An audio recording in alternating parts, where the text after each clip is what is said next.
know, that's how you bounce back, baby. Consistency.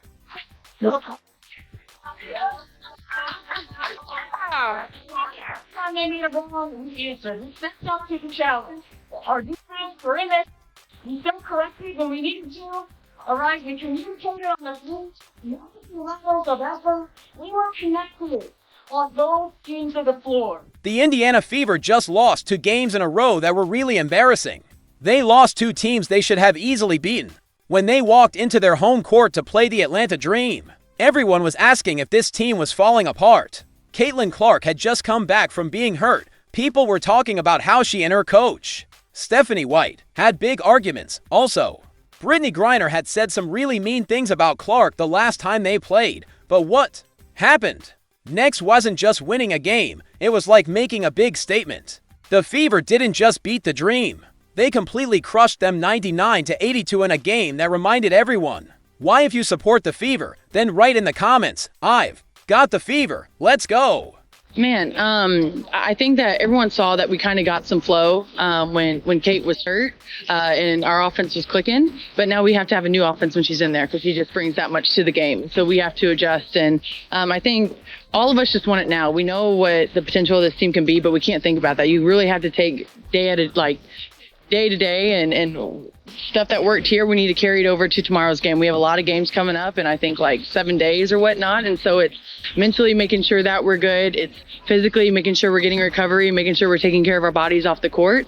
But we're trying to figure it out. And I think you guys see it. I think we're all a little frustrated. Picture this story. The Indiana Fever just lost 2 games they should have easily won. Fans started thinking their team was completely falling apart. The losses to the LA Sparks and Golden State Valkyries weren't just regular losses. They were like warning signs that something was really wrong with this team. The mess started when Caitlin Clark got hurt with a groin injury. Then Darius Danis had to sit out a few games to play for Brazil's national team. All of a sudden, the whole team lineup got completely mixed up. Players who had found their good spots were getting moved around everywhere. The player rotations that worked before stopped making any sense. The team was described as being a little frustrated, and you could see it on the court every single night. Kind of alluded to it earlier, but how difficult has it? Does it feel like you guys have had to toggle back and forth between identities with like Caitlin out? Yeah. Back, Caitlin now, back and forth sort of thing? Yeah, and it's no one's fault. I mean, no one wants to see anyone injured, right? And it's when she is playing with us, we play a different style of basketball, and it's almost like 2 different teams, right? When she's with us, you play a different style. When she's hurt, which hopefully she's done being hurt, Lord, please hear us. And then we play a whole nother different style. But I do think that once we catch rhythm with her in, we're going to be really, really good. But we can't just keep saying it. You got to put your money where your mouth is. Coach Stephanie White wanted to play slow and careful basketball. She wanted to grind out each play and control how fast the game went. But Clark was pushing hard for a fast-paced offense that would show off her amazing court vision and passing skills. This wasn't just a small disagreement. It was a big clash about how the team should play basketball. The team looked like they were playing as the different teams. Depending on whether Clark was playing or not, the frustration reached its worst point during those losses to teams the Fever should have beaten without even trying hard. Players were confused about what their jobs were on the court. The beautiful ball movement that made this team special was nowhere to be found. Clark's shooting slump made everything worse. She was only making 28.9% of her shots from the field and 11.4% from three-point range over 5 games. Here's where it gets really interesting. Reports started coming out about heated discussions between Clark and White during practice sessions. These weren't friendly coaching conversations. These were intense debates about strategy and player roles that everyone on the team could hear. The tension was building every single day, and everyone could see that something had to give before the team completely fell apart. They're a great team, the Valkyries, but it's not to our standard. And so we're running out of time, to be honest. And I think that it's going to light a fire under our butts. And so hopefully you'll see kind of that energy shift. What happened next during that Atlanta Dream game would either make or break this team's entire season. The stage was set for either a complete meltdown or the kind of breakthrough performance that champions are made of. This wasn't just about basketball anymore. It was about whether the Fever could overcome their internal struggles and show the world what they're really capable of. We're trying to figure out what's clicking, what's not clicking, what works for us defensively. But at the end of the day, I think what we can hang our hat on is not getting outworked, making sure that we're the aggressors, making sure that we're getting O boards, controlling what we can control. And I think we need to do a better job at that. And if we can do that, I think stuff offensively will open up for us. You won't believe what happened in that locker room at halftime. The conversation between Caitlin Clark and Stephanie White that nobody was supposed to hear about. The first half against Atlanta wasn't going according to plan, and you could see the frustration building on both sides of the court. The Fever looked disconnected again, struggling with the same problems that had bothered them during those embarrassing losses. There were people at the game that have told me that this happened and they saw it. So, Caitlin Clark and Stephanie White were having a heated discussion at halftime. Sources close to the team revealed that Clark didn't hold back during the halftime break. She talked about her concerns about certain players and demanded changes to the rotation. According to reports, Clark told Stephanie White to sit Kelsey, Mitchell, and Howard because they don't pass. This wasn't just a suggestion. It was a direct critique of how the team was executing on offense and who was contributing to the ball movement problems. Word in the street is Caitlin Clark told White to sit Kelsey, Mitchell, and Howard because they don't pass. Could be true. Caitlin went to tie her shoe. That is something that I noticed. Like, Caitlin literally, when Natasha Howard had the ball, she didn't even look. She was like basically walking back on defense. She essentially walks back on defense every time Natasha Howard had the ball. And by the way, if you guys didn't see Natasha Howard looked off Caitlin Clark to end the third quarter. She looked off Caitlin Clark to end the third quarter in what was just incredibly dumb. The discussion got so intense that other players could hear voices getting louder from the coaching area. Everyone knew this was a make or break moment for the team. The tension was thick, and you could feel that something major was about to happen. This wasn't just another coaching conversation. This was a heated discussion that would determine the direction of the entire season. Look, Caitlin Clark and Stephanie White clearly like and respect one another, right?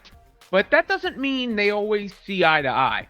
And I am beginning to suspect more and more that there's a bit of a divide between the way that they see the game and the way that they think the Indiana Fever should play. What made this conversation different was that Clark wasn't just complaining about problems. She was offering specific solutions and showing the leadership qualities that made her a superstar. She saw exactly what was wrong with the team's offensive flow and wasn't afraid to call it out directly to her coach. White had to make a choice right there in that moment. She could stick with her original game plan and hope things would turn around, or she could trust her star player's instincts about what the team needed to succeed. The beautiful thing about this moment was watching the competitors who both wanted the same thing, to win, figure out how to make it happen together. You can just hear what they have to say and connect the dots a little bit. Not to mention, it didn't go well against the Golden State Valkyries. That was obvious to everybody, of course. Just a rough performance from the Fever. And on its own, that wouldn't be that big a deal. Clark just back, getting her acclimated, all those things. But it's these repeated statements or this issue that seems to be lingering under the surface when it comes to the team's offensive identity that is interesting. The real test would come in the second half when everyone would see if their heated discussion led to actual results on the court. That halftime argument wasn't a sign of dysfunction. It was the moment when a good team started becoming a great one. The chemistry that emerged from that honest conversation would become the foundation for everything that happened next. Remember those disgusting comments Brittney Griner made about Caitlin Clark? Well, the Fever made sure she paid for every single word during their revenge game against the Atlanta Dream. The last time these teams met, Griner didn't just play physical defense. She crossed the line with verbal attacks that had no place in professional basketball. Those comments were still fresh in everyone's mind when the Fever walked onto the court. But we have heard nothing from the WNBA, absolutely nothing. Brittney Griner elbowing Caitlin Clark in a crazy way and then calling her a trash white girl. And Brittney Griner has not commented, which I find significant. I've watched that video countless times, and it sure looks like Brittney Griner says, white girl. The WNBA should investigate Brittney Griner seemingly uttering profanities about white girls. Walking into this game, you could feel the extra motivation in the air as the Fever players rallied around their teammate, who had been unfairly targeted.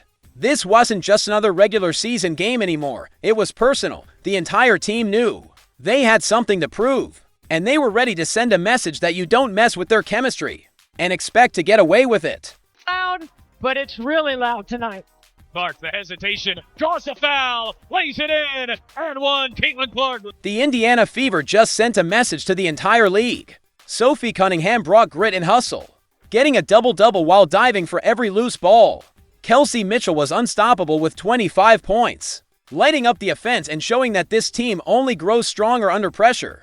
Caitlin Clark, even on an off-shooting night, showed her value with 9 assists and a relentless drive to lead. Aliyah Boston was a force, dropping 19 points and 8 assists. Turning the Fever into a ball-moving machine, the team put on a second-half masterclass, outscoring Atlanta 59-37 and racking up 27 assists on 35 made baskets, a 77% assist rate. That screams championship chemistry. This was only their second game with a full roster, yet they looked like title contenders. The Fever aren't just building wins, they're building something special. If you believe in this squad's potential, drop a comment saying I've got the Fever, like this video, and subscribe for more. The journey is just getting started. Don't miss what's next.